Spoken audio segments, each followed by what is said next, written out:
One thing I want to talk about today is KPIs specifically for maintenance agreements, right? Now, why in the heck do I have one of my family photos from the 1800s up here? Because we were farmers.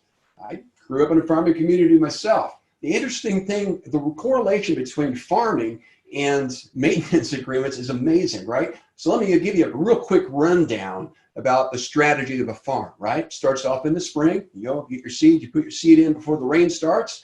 Once your seed's in, you're clearing the rest of the field out a little bit so you can have more harvest for next year. And then you're cutting the hay and you're putting up in the bank barn. See the bank barn down there on the far left-hand side, right? Man, we jam-packed the top of that barn with hay, big time, right? All the way down the walls. And then there's the bank barn at the very bottom.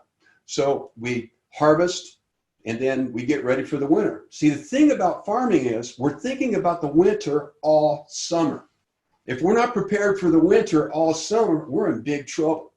So winter comes around, we put our livestock in the barn, they eat the hay, and as they're fed, as the calves are fattened up, then the hay, by the time the hay is all finished, guess what? It's springtime. So we go out, we take some of the fattened calves to the house, and we harvest the meat. Some of the meat was traded in for seed. Some of the meat was traded in for other things. Some of it was traded in for us or them to do, right? But they were thinking about winter all summer. Now, this is a very secluded place back in the late 1800s, very secluded. It was up close to the Ohio River and started out, I believe, with about 50 acres, and they cleared and cleared and cleared 10 to 15 acres a year, wound up with almost 500 acres. They grew that farm, but they had a strategy. You understand? Could you imagine not putting enough hay in the barn for the livestock? They would have been out of business. Now, could you advance one, Ben, please? Now, let's talk about heating and air conditioning here. We're so reactive to the season, the demand season that we're in sometimes, that we forget about the winter, the slow months.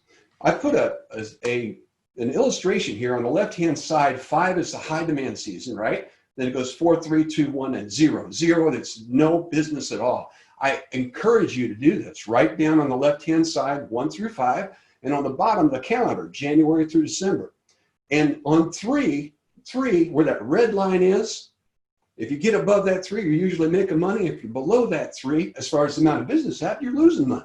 It's that simple. I've been doing this for 20 years, and it's been my experience. And if we just do this, we have a better understanding. Okay. So in each column, thank you, Ben, we figure out where the demand is. And this is a typical curve in Indiana, Ohio, Midwest. It's going to be different in different states. Do it for yourself. But check it out. They're losing money in the months when there typically isn't any demand, right? And they're making a lot of money during the demand, but they're having to pay off the debt, and they're marginalizing their profits. So what happens? We have a difficult time retaining employees. The cash flow is crazy. You're weather dependent, and you really can't consistently keep people. What if you had a way to make it better, right? What if, go ahead and go to the next slide, Ben, you were able to impact when you did the work and how you did the work. This is when it needs to happen. So here's a strategy. The strategy is during demand season, push all of your planned maintenance agreement out of demand season, put them in the shoulder months. Some of you are saying it can't happen. I challenge you that it can. Please text me, Coach. We'll talk about it. A lot of companies doing this. Okay? Push them out in the shoulder seasons. Open your doors. It's like Brigham said, never say no. Put them on the standby list. Put them on the urgency list. Prioritize them by age of equipment after you satisfy your own customers. Next step, you get your technicians out there and we teach them how to convert those demand customers to agreements. So check it out. It takes 252 visit agreements to keep one technician in front of 4 to 5 customers during the slower months. Think about that for a minute. 100 tune-ups on older equipment during slow months. The only people that can do this are your technicians. If you're in a slump right now, that you're still fighting this cycle, you can be at this cycle by this time next year if you take advantage of the opportunity now. Now's the time to start thinking about the slow season once we're getting into the busy season. Get it? So here's some KPIs for you for today. 252 visit agreements will keep one technician in front of 4 to 5 customers during the slow season. When do you acquire them? During demand season. Why? Because it's relevant. If they're doing a repair on an older system, they say, hey, your system's 8 years old, it's out of warranty, the probability of future repairs are fairly high, I'd recommend you get on a maintenance agreement.